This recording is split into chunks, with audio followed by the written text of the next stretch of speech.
The Chart Explorer game allows you to explore any chord pattern or scale pattern. We can select the type of chord or scale from the tables at the top of the screen. The left table is the root note, the middle table is the chord or scale category, and the right table is the chord type or scale type. At the top of the page we can navigate between the chord, scale, and matching page. Let's talk about the chord page first.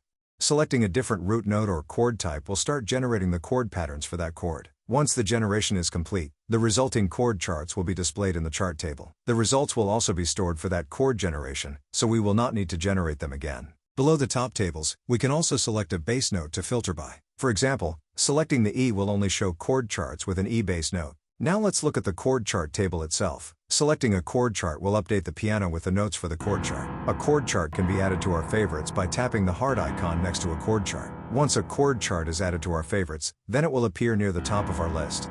Now let's talk about the scale page. Just like the chord page, we can select a root note and scale type. Also, we can search for the scale type that we want by using the search bar. The scale chart table shows us different patterns for the selected scale depending on the option we have selected. Selecting one of these patterns will update the piano at the bottom. Finally, let's talk about the matching page. This page does different things depending on which page we come from. If we are on the chord page, and then navigate to the matching page, then it will generate and show us all the scales that contain our selected chord. These results are also stored. Just like the chord charts, we can disable matching by tapping the corresponding window.